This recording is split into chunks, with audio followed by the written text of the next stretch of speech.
Kisah penggali kubur menyetubuhi mayat yang membuat Rasulullah marah. Sebelum sahabat Syakur Islam menonton video kami ini, jangan lupa klik subscribe dan like agar sahabat dapat menonton video kami selanjutnya. Alkisah, ada seorang pemuda Madinah yang pekerjaannya sebagai penggali kubur. Pemuda ini gemar mencuri barang-barang berharga yang dikuburkan bersama mayat.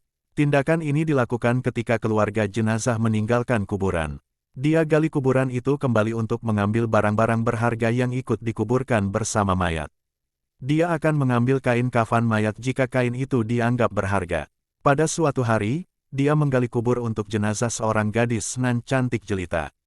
Begitu suasana sepi, ia menggali kembali kuburan gadis itu. Ia ambil kain kafannya, matanya nanar melihat indahnya tubuh sang gadis. Ia pun melampiaskan syahwatnya kepada mayat tersebut. Usai menggauli mayat itu, pemuda ini sangat gelisah. Ia merasa dikejar-kejar dosa. Ia pun datang ke Masjid Rasulullah di Madinah. Di sana ia ketemu Umar bin Khattab. Setelah mengucapkan salam kepada Umar, ia bertanya dengan cemas dan hati-hati. "Apa pendapat Anda jika ada seseorang yang berzina?" Tanya pemuda itu. "Jika dia sudah menikah, ia dihukum rajam sampai mati. Jika ia belum pernah menikah, maka akan dicambuk 100 kali dan diusir dari kampung selama 1 tahun, jawab Umar tegas. "Lalu, bagaimana jika seseorang itu menzinai mayat dan ia belum menikah?" Tanya pemuda itu sejurus kemudian. Umar terdiam, bulu kuduknya berdiri mendengar pertanyaan pemuda tersebut.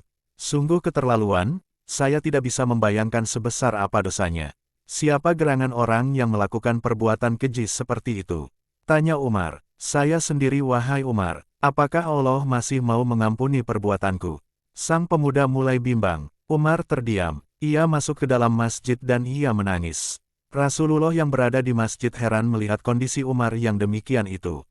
Setelah mengucap salam, Rasulullah bertanya kepada Umar apa yang membuat dirinya bersedih seperti itu. "Di luar saya menjumpai seorang pemuda yang membuat bulu kuduk saya berdiri, dan ia ingin bertobat dari dosanya," jawab Umar.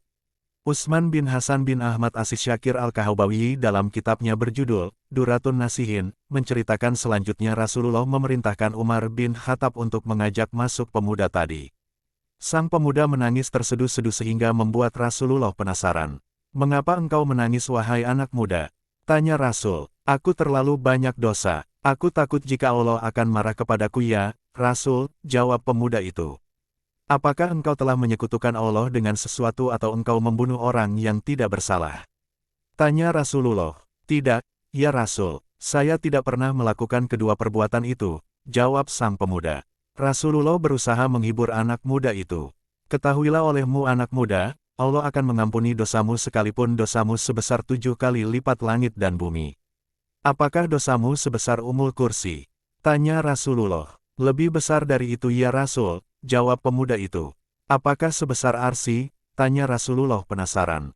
"Saya kira lebih besar dari itu ya, Rasul," jawab sang pemuda di tengah isak tangisnya. "Sebenarnya dosa apa yang kau lakukan? Coba kau katakan kepadaku," pinta Rasul. "Sungguh saya malu untuk mengatakannya," jawab pemuda itu. "Jika tidak kamu katakan maka dosa itu akan tetap membebani jiwamu," bujuk Rasulullah. Pemuda itu terdiam. Kepalanya menunduk melihat lantai masjid. Ia mulai memberanikan dirinya untuk mengatakan apa yang telah ia perbuat. 7 tahun saya bekerja sebagai penggali kubur. Suatu ketika ada mayat kaum Ansar. Ia masih gadis dan sangat cantik. Secara diam-diam saya menggali kuburannya lalu kubuka kain kafannya. Awalnya saya ingin meninggalkannya tetapi syahwat saya bergelora. Maka kulampiaskan syahwatku dengan menzinahi mayat itu sampai puas. Setelah itu saya tinggalkan begitu saja. Beberapa langkah saya hendak pergi meninggalkan kuburan itu tiba-tiba mayat itu bangkit dan berkata, "Sungguh celaka engkau wahai pemuda. Apakah engkau tidak malu kepada Tuhan yang kelak membalasmu di hari kiamat? Pada saat semua orang dituntut balas, engkau membiarkan aku dalam keadaan telanjang dan berhadas besar di hadapan Tuhanku." Mendengar pengakuan pemuda ini, Rasulullah sangat marah dan seketika itu berdiri dan berkata, "Wahai pemuda fasik, tempatmu memang pantas di neraka. Keluarlah dari tempat ini." Sang pemuda keluar dengan hati yang hancur dan jiwa tak bersemangat. Tak ada harapan baginya untuk mendapatkan pengampunan dari dosanya. Sebenarnya ia ingin bertobat dengan sebenar-benarnya kepada Allah. Dia terus melangkah tanpa tahu arah dan tujuannya. Nabi ingin mendengar petunjuk langsung dari Allah tentang peristiwa yang baru saja beliau dengarkan. Di sisi lain, pemuda itu kemudian pergi menyendiri dalam sebuah gua di gunung. Di sana dia menangis, meminta ampun kepada Allah. Dia bersumpah tak akan keluar dari gua sebelum Allah memaafkannya dan menyampaikan ampunannya itu lewat Rasulullah. Setelah 40 hari, tubuh dan wajah pemuda itu berubah drastis. Selama di dalam gua, dia hanya bertahan hidup dengan makanan yang dia temukan dalam gua.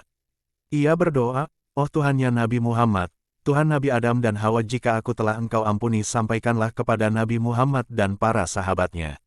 Namun jika kau menolak tobatku ini, bakarlah aku di dunia dan bebaskan aku dari siksa di akhirat. Sungguh saya tidak akan sanggup menerima siksamu di akhirat kelak." Bersamaan dengan itu Allah mengutus malaikat Jibril untuk menemui Rasulullah. "Wahai Muhammad, Allah menyampaikan salam kepadamu," dan Allah bertanya, "Apakah engkau yang menciptakan makhluk?" Tanya malaikat Jibril. "Allah yang menciptakan diriku dan semua makhluk," jawab Rasulullah. "Apakah engkau yang memberikan rezeki kepada mereka?" Tanya Jibril. "Tidak, hanya Allah yang mampu memberikan rezeki kepada makhluknya," jawab Rasulullah. "Apakah engkau yang menerima tobat mereka atau engkau yang menghukum mereka atas dosa-dosa mereka?" Tanya malaikat Jibril. "Maha suci Allah yang maha memberi pengampunan," jawab Rasulullah.